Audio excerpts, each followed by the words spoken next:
नमस्कार। दादी नानी की कहानियों में आप सबों का बहुत बहुत स्वागत है।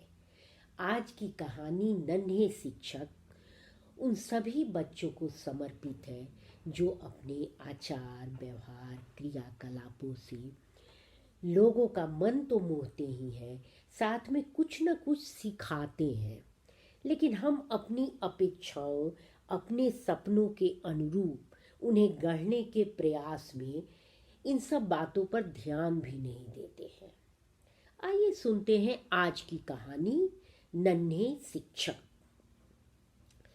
एक गांव में मनोहर नाम का एक किसान रहता था। काफी मेहनती था और इतना काम करता था, दिन भर रात भर अपने खेतों में लगन से काम करता था, जिससे उसकी अच्छी आमदनी हो जाती थी और घर परिवार अच्छे से चलता था।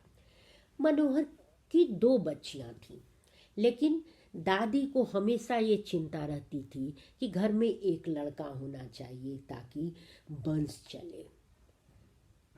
भगवान ने उनकी सुन ली, या यूँ कहिए कि ईश्वर की कृपा से उन्हें एक पोते की प्राप्ति हुई। मनोहर के घर एक पुत्र रत्न का जन्म हुआ, जिसका नाम इन लोगों ने दिनकर रखा। प्यार से लोग उन्हें दीनू कहते थे। दीनू काफी नटखट था, लेकिन दीनू में कुछ गुण भी थे, जिस गुण को इन लोग उसकी शैतानी, उसकी बदमाशी या दादी के प्यार का परिणाम कहते थे, और पूरा परिवार उन्हें सुधारने के फेर में लग जाता था। एक बार क्या हुआ कि दीनू अपने बहनों से झगड़ा कर रहा था। झगड़ा काफ़ी बढ़ गया। दीनू की बहनों ने गुस्से में उसे दो चार तबड़ाक भी लगा दिया। दीनू रोने लगा जोर जोर से। दादी आ गई, दीनू क्यों रोया क्यों रोया। थोड़ी देर बाद दीनू ने देखा कि जब सारे लोग चले गए तो वो अपने आप में खेलने में व्यस्त हो गया, मुस्कुराने लगा। किसी का ध्यान इसकी ओर नहीं गया। दीनू को मिठाई बड़ी अच्छी लगती थी। मिठाइयों के लिए वो कुछ भी करने को तैयार रहता था, लेकिन ज़्यादा मिठाई से तबीयत खराब न हो, उसके सेहत का ध्यान रख के माँ ने क्या किया कि मिठाई को बड़े ही ऊंचे अलमीरे पर रख दिया ताकि दीनू उसे न ले सके। कुछ देर दीनू सोचता रहा, कैसे निकाले कैसे निकाले। छोड़ देना उसे ठीक लग नहीं रहा था। अचानक उसकी नज़र एक छोटे से टेबल पे पड़ी। दीनू ने बिस्तरे को थोड़ा सा आगे खींचा, टेबल को उस पे चढ़ाया और धीरे धीरे करते करते ऊपर चढ़ के मिठाई निकाला और खा के जो ही रखने लगा, लोग आ गए और घबराहट में वो नीचे गिर गया। सारे लोग बिगड़ने लगे, इसका यही काम है, 2 मिनट अस्थिर बैठ नहीं सकता है, ऐसे करता है, कूदता रहता है। और बात आ गई, ख़त्म हो गई। दीनू को सारा दोष देकर कि दीनू को सुधारना चाहिए और नहीं हो तो इसे किसी अच्छे स्कूल में शहर में भेज दिया जाए ताकि ये पढ़ लिख के कुछ बन सके। इतने देर में एक काम करने वाले जो दीनू के पिता के साथ काम करते थे खेत में, वो आ गए और उनके साथ उनके 2 बच्चे भी आ गए। दीनू ने उन्हें देखा और बिना किसी को बताए, बिना कुछ कहे, वो उन दोनों बच्चों को लेके खेत में चला गया और जितने भी सामान उसके पास थे वो उसको देता, उससे लेता, और इस तरह से हंसते खेलते काफ़ी समय बीत गया। जब शाम हुई तो दीनू का खोज शुरू हुआ। दीनू मिला इन दोनों बच्चों के साथ। दादी बहुत बिगड़ गई, कैसे कैसे लोग के साथ खेलने भेज देते हो तुम लोग, कुछ भी सोचते नहीं हो। जो पारंपरिक परिवार में होता था उसी ढंग से दादी ने किया। दादी का तो कोई दोस्त था नहीं, उसी समाज में वो जी रही थी और अपने पूर्वाग्रह को छोड़ नहीं सकती थी। सबों ने एक सर्वसम्मति से फैसला किया कि दीनू को शहर भेज देना है।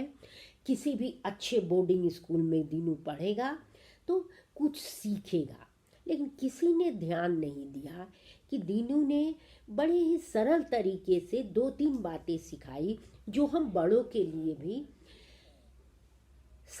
अनुकरणीय है। पहला, रोते रोते तमाम दुखों को भुला के थोड़े देर में वो मुस्कुराने लगा। हर परिस्थिति में मुस्कुराना एक बहुत बड़ी बात है खुद में। दूसरी बात, जब उसे कोई उपाय नहीं मिला तो वो बैठा नहीं रहा, वो हाथ पे हाथ धर के बैठा नहीं रहा, किसी सहारे के लिए नहीं रहा, किसी बाहरी कोई आए और उसको मदद करे इसके लिए उसने प्रतीक्षा नहीं की। उसने सोचा और विचार करते करते उसके पास उपाय जो सूझा उसने उपाय को लागू किया, कोशिश किया। ये सही है कि वो गिर गया, जो गिरते हैं वही उठते हैं। किसी भी परिस्थिति में हार नहीं मानना ये एक बहुत बड़ी बात है।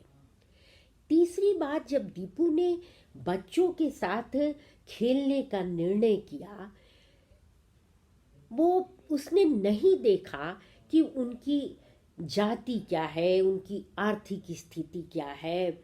उसने प्रेम भाव से उनके साथ खेलना चाहा। तो ये सद्भावना, ये भाईचारा यदि हम बड़ों में भी आ जाए तो सारी समस्या अपने आप हल होने लगे। सारे वैमनस्य, भेद भाव, ये सारी चीज़ें ही विवादों को जन्म देती है, आपसी कलह को जन्म देती है और सामाजिक विषमताओं को जन्म देती है।